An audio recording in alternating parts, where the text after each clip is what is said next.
Hello, I am TurboK1000 and this is my newest video, how I make a manga page from start to finish, where I show you my process for making a single manga page from sketching to adding the text at the end. Sketching. To start with, I get a blank sheet of cheap printer paper and begin the sketching process. Depending on the manga, I will either plan it in my head or read a story-based version of the plot and map it out that way. Once that's done and I have the basic idea for the page in my head, I use a ruler and grid the panels out. When the panels are placed, I start with the poses of the characters, making rough, faceless, detailed bases of each of them in their different poses. Right now I am doing my character Kaide at the top. I'm going improvising at this moment in time because I'm not yet on the process where I can continue. Some parts I keep zoomed in, like the Orochimaru's eye right now. Some parts I do half body, some parts I do full body. It's very interesting and very useful to put a variety of different types in your work because, well, it'll get boring if it's all zoomed in faces, it'll get boring if it's all half shots, it'll get boring if it's all full shots. To put a variety in there is to put a variety in there. I'm not good at improvising, am I? The drawing itself was really difficult to do because I had so much struggle with the poses, like right now. Especially figuring out the angle of this pose with the characters hugging. Where's my drink? I actually went through 3 to 4 different poses before I finally decided. Sorry if I'm being quieter than normal. It's pretty early in the morning. But I've been meaning to do this for a few days, and it's about time I finally got my finger out and did it. So, in the end, I decided this wasn't the pose I needed, because it was just, the characters look really good. It's just the male character, no matter what I did, wouldn't come out right. He wouldn't lean properly, and it looked really weird. So, in the end, I just redid the entire thing. You don't see it yet, because I'm struggling with arms. In my bases, I basically do the shape of the face without the nose and everything. And then I add basic shapes for everything else, including the hands. And edit it later when I finally figured out the pose I wanted. Here we are. I finally got the pose right. This is where I finally got the pose the way I wanted it. It took forever. I just went back to the old pose and did a lot of editing. Considering the fact that this character looks more female than male, I had to redo it quite a few times.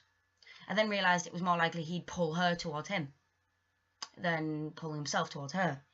So it was like, that's it. And the pose was born. I was really happy. I finally got it right. Another thing you should remember with sketching is no matter how bad it gets and no matter how much you think, oh my god, no matter what I do, this isn't going to get right, stick with it or restart it and retrace it. If you go back and if you start from a fresh start, it can work, it can't. And I'm going to continue now because I'm finally on the bit that I need to. If you have any questions, just put them below. Where was I?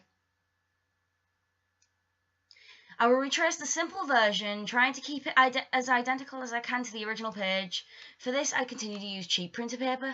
After the bases of the characters are done, which you'll see in about a minute, I go back and sort the proportions out, making sure they are well made and look like real bodies in manga style. Like right now, I'm just basically smoothing out the lines so I know exactly where everything is without it being too messy. For the first time in my life, I did this more than once. I usually just do this process once and then it's fine, but this page really took a long time and was really difficult to get right. So it actually took more than one attempt of sketching to get the clean version I needed. I used this version to add the details to the characters, and then I had to retrace it so I could ink it properly without any editing errors. Alright, right now I'm just adding the lines. I didn't even need the paper clips in the end, just for the edges. Okay, I think I'm onto it now. After the bases of the characters are done, I go back and sort the proportions out, making sure they are well made and look like real bodies in manga style.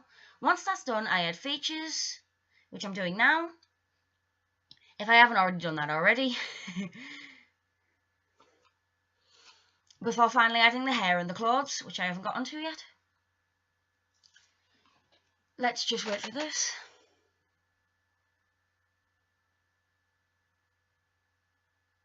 One thing I do notice is at this point I do try to get the expressions right.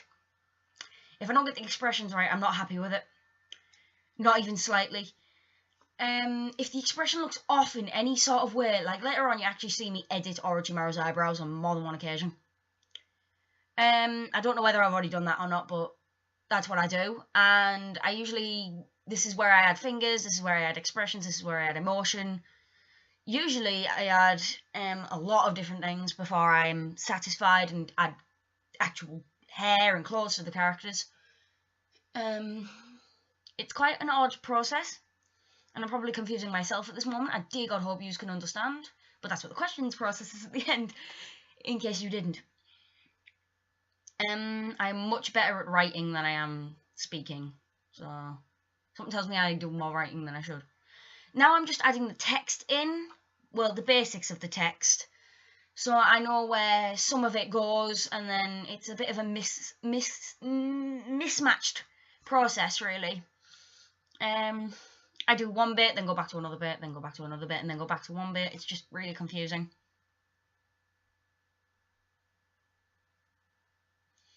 Okay, so this expression alone was really difficult.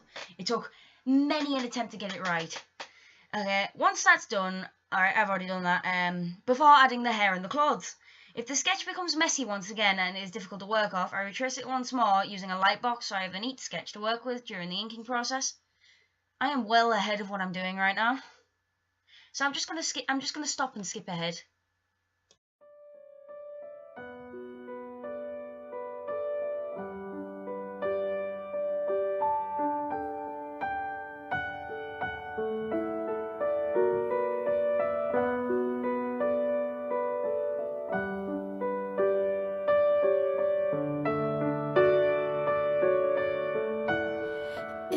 Like a nightmare, and it's pain for me because nobody wants to die too fast. Remember the day of grief, now it's strange for me. I could see your face, I could hear your voice. Remember the day we met, and it's pain for me because nobody wants to die too fast. Remember the day we dreamt, now it's pain for me. I could see your face, I could hear your voice.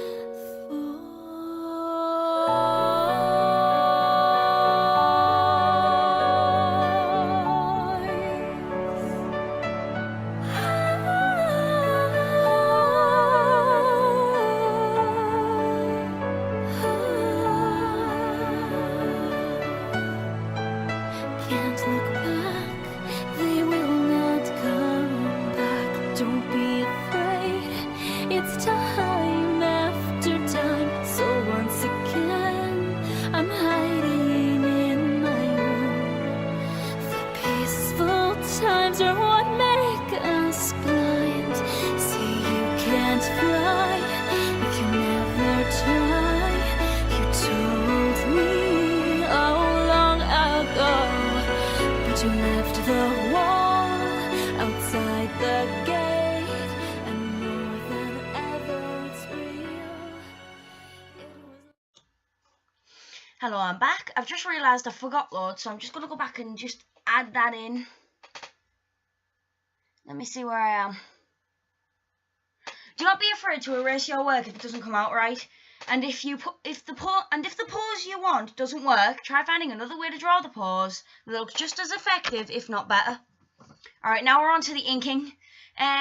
With the inking, I tend to use fine liners or a nib pen to work. Sometimes I like to do it here, and sometimes, like I do here, I use both. First off, I use a G pen to create a thin line art around everything but the faces and background, like I'm doing now.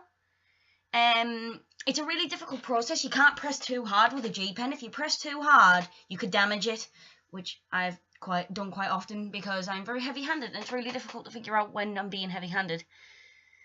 When I'm heavy-handed, I'm smoother with my lines, which is really bad, so I need to learn how to get out of that. I've been recommended that I start paintbrush artwork, that I start doing line art with a paintbrush to help me change that, and it's really difficult. Later on, I use fine liners for the small little details that a nib pen would struggle in, like some of the words, little tiny details in the face, like burn marks, eyelashes, maybe a line or two over the eye, stuff like that. And I use the nib for special sound effects, while I leave the speech bubble blank for later. It's a really simple process to thin lines. It takes, hour tops, depending on how fast you work. If you're new at this, it could take more than an hour. If you're not so new at this, half an hour minimum. But the nib pen is very effective. All you need to do is dip every so often, and it's much easier than a fine liner because you get that specific line width you want. Though in my style, line width doesn't really matter at the thin line process because later on I had way too much of it. So in my line art process, I tend to ink the hair first because it's the most prominent start of the face. It's the bit that sticks out the furthest in the body. The clothes don't cover your hair unless it's the hood. That's why I do the hood first. Unless the hair overlaps the hood in one way, then I do that. Basically, I start with the hair and I go down. I do the facial features last because they're the smallest, thinnest parts of the face that I'll need a different nib for later. And I've never actually done words like the yank word before, and I hope I have your opinion on how it looks in a manga page. Here we go. Now I'm using a Maru pen for the facial features and the thinner details. It's a very small pen. You've got to be very careful not to get too much ink in it because it's a pain to clean later.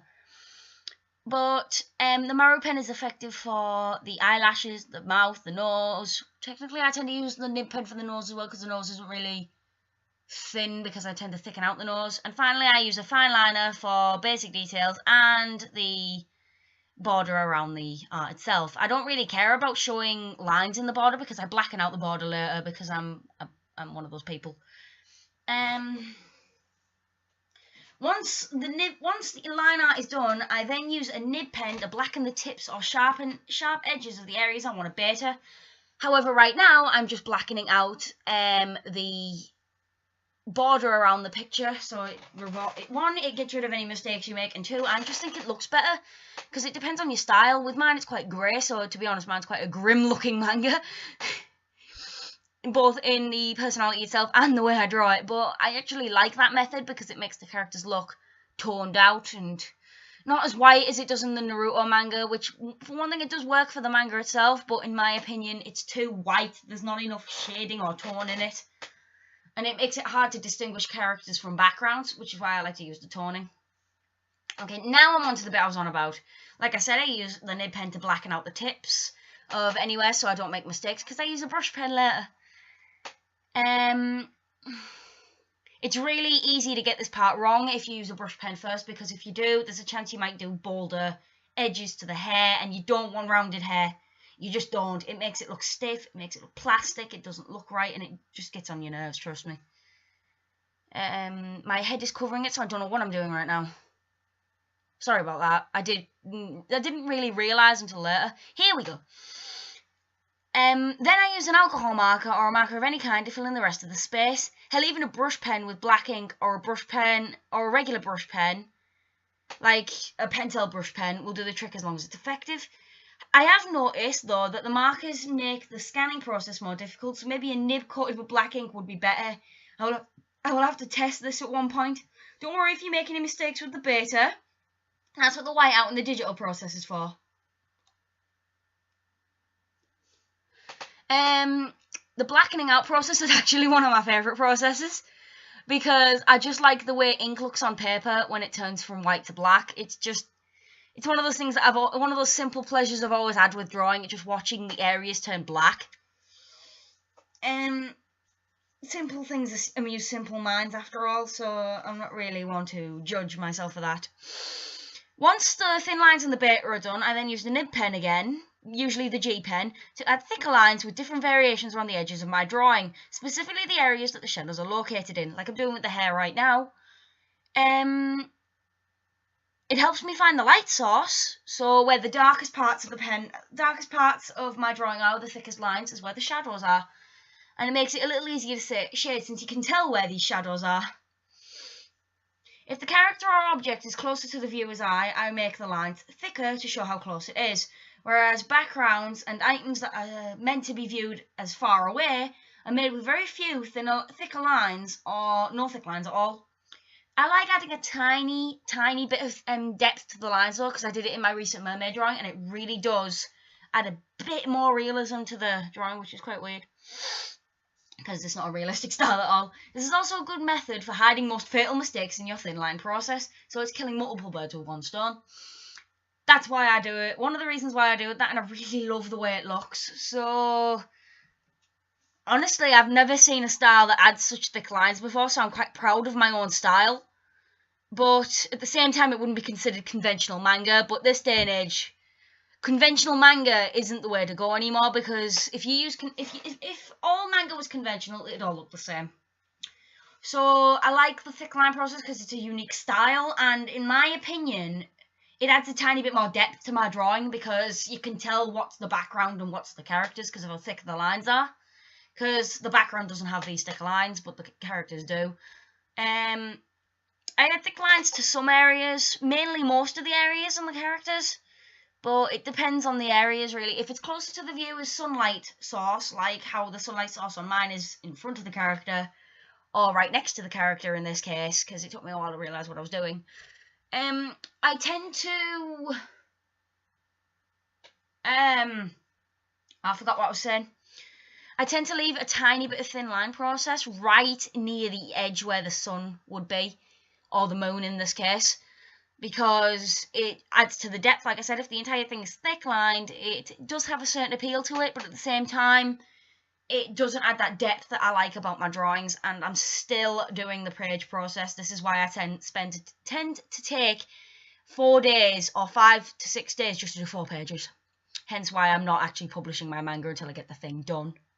Or until I get the sketches done, because it'd be just so much easier to just push out the pages.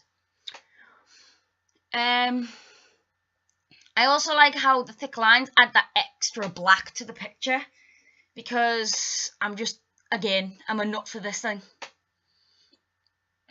I don't know what else to talk about right now, and there's not much time left for the next bit, so adding music would be pointless. Oh, I also added the speech bubbles. I just realised. I used the alcohol marker to add the speech bubbles. Oh, here we go. Shading. The inking process was the longest part of the drawing process aside from the sketching. Now we have a slightly easier job. The shading process. In my manga, I shade using a cross-hatching method, where I scratch lines into the shadowed parts of my drawing using the nib, and then go over them with a slightly turned hand. Like, basically, it's 45 degrees, and then slightly more, like, like 20 degrees, then 25 degrees, then 30 degrees. So I don't really go by degrees, but I'm just giving you an example. And then go over them with a slightly turned hand. Usually I leave one part with only one section of line, so the shading transitions, like... Yeah, I think I explained that later. For daylight, 2 layers are enough, but for dark areas, 3 are good. 4 if you really want to stretch how dark it is. Certain areas, like eyes and teeth, I only use 1 layer of cross-hatching, otherwise known as hatching, in these circumstances, to show just how white they are. Can I just warn you that I didn't actually proofread how I did these, so I hope this makes sense. The further away an object is, the darker the shading. That way it gives a sense of distances, especially in the night scenes such as this. One last tip in the hatching departments. Stay true to the light source, even if it interferes with the line art itself. Like this one where I had to cross-hatch over the entire form of my character, just to make it look right. If you try to avoid the light source, the picture will look less realistic. Also, don't overdo the hatching and cross-hatching. It could really ruin a drawing and make it overly dark. Always plan it in your head before you apply it on paper, not like the script. White out, thank God, because I'm actually too far behind now. For this part, you need any white ink or even a white gel pen, like I use the Signio whiteout pens and the Dr. P.H.Martin's white ink and a thin brush. I do admit I am a novice with the brushwork, so I did have a lot of problems that really made the editing process so much more difficult. But that's the point of being an artist, experimenting and learning. If your character is surrounded by a dark area and needs something to make them more noticeable, use the white out to add a thin or thick white border around them to make them stand out against the background. This works best when they're smaller and surrounded by vast backgrounds. Like the little characters where Orochimaru's leaning down, it's quite vast, so I do add white to it later. I also use this to fix any little mistakes that can be sorted before the editing process, and depending on whether this piece is digitally toned or traditionally toned, I might use the white out for highlights, but this comes later. If you make a mistake with the white out, you can smudge it out and reapply the black over the smudged areas, but be careful. If repeated too many times, it can ruin your drawing. Take it from me, it happened twice to me before.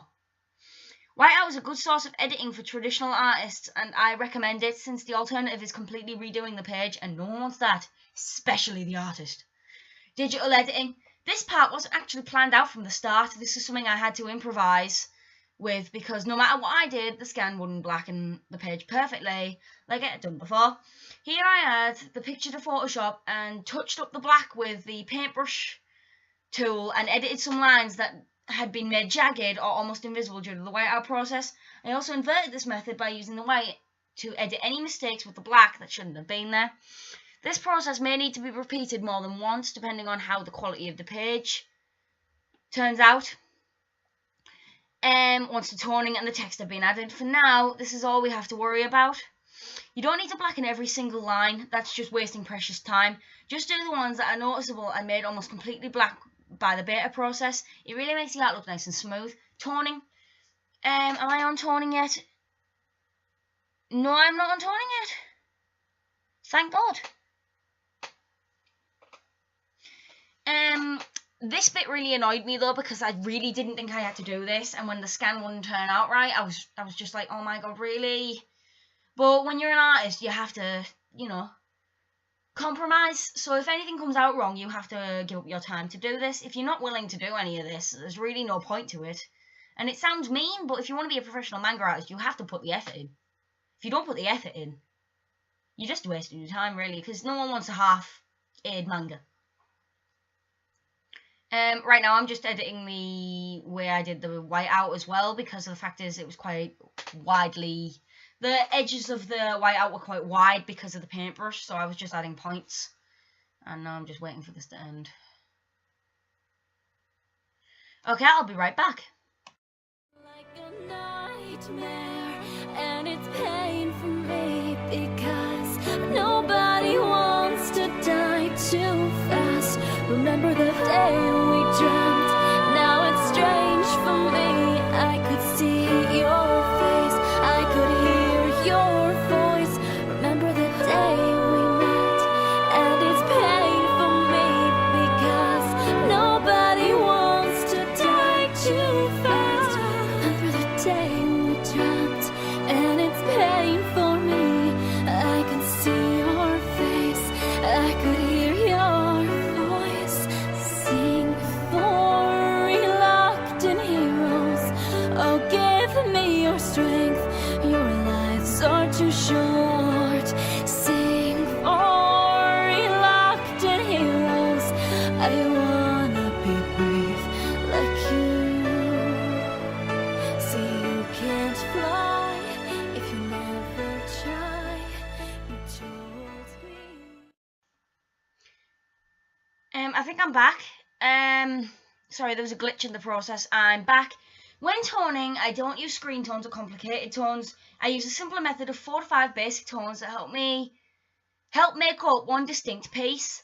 White for light areas, light grey for slightly darker areas, mid for semi-dark areas, etc. Sometimes I add shades of the darker greys on top of one type of grey for a specific effect. But I use cross-hatching to shade most of it. In my eyes, it makes the page look both smooth and professional while still showing a mass amount of effort like traditional toning does. I'm just gonna skip ahead again till I get to a better point.